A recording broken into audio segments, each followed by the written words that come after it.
Hello അസ്സലാമു അലൈക്കും. ഇന്നൊരു സിമ്പിൾ ചട്നിയാണ് കാണിക്കുന്നത്. എല്ലാവർക്കും അറിയുന്നത് തന്നെയാണ്, പക്ഷേ എൻ്റെ വീട്ടിലുണ്ടാക്കുന്ന രീതിയിൽ ജസ്റ്റ് ഒന്നും കാണിക്കുന്നെന്നുള്ളൂ. അതിന് എടുത്തിട്ട് ചെറിയുള്ളിയാണ്, 15 ചെറിയുള്ളി, ഒരു 6 ഉണക്കമുളക് എടുത്തിട്ടുണ്ട്. തേങ്ങ ഇത്ര ആവശ്യമില്ല, അതിനൊരു 3 പിടി ചെറിയ തേങ്ങ മതി. 4 പഴുത്ത തക്കാളി എടുത്തിട്ടുണ്ട്.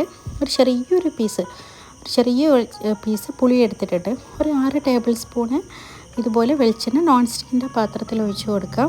അതിലേക്ക് ചെറിയുള്ളി ഇട്ട് കൊടുക്കാം. കൂടെ തന്നെ ആ ഉണക്കമുളകും അതിൻ്റെ കൂടെ തന്നെ പുളിയും തക്കാളി സ്ലൈസ് ചെയ്തതും ചേർത്ത് കൊടുക്കാം. ഇതുപോലെ ചേർത്തതിന് ശേഷം ഒരു 5-8 മിനിറ്റ് വളരെ ചെറിയ തീയിലിട്ടിട്ട് ഇതൊന്ന് വഴറ്റിയെടുക്കാം.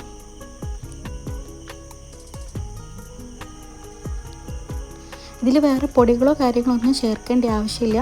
ഇതുപോലെ വഴറ്റി കഴിഞ്ഞാൽ മിക്സിയുടെ ജാറിലേക്ക് ഇട്ട് കൊടുക്കാം.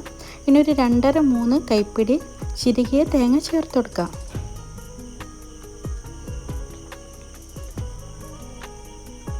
ശേഷം അതിൽ ആവശ്യത്തിൽ ഉപ്പിട്ട് ഇട്ടുകൊടുക്കാം. ഉപ്പ് ചേർത്ത് മിക്സ് ചെയ്ത് അടിച്ചെടുക്കാം. ഇത്രയേ ഉള്ളൂ. പക്ഷെ ഭയങ്കര ടേസ്റ്റാണ്, ഉണ്ടാക്കാൻ എളുപ്പമാണ്, പക്ഷെ അതുപോലെ തന്നെ നല്ല ടേസ്റ്റുമാണ്.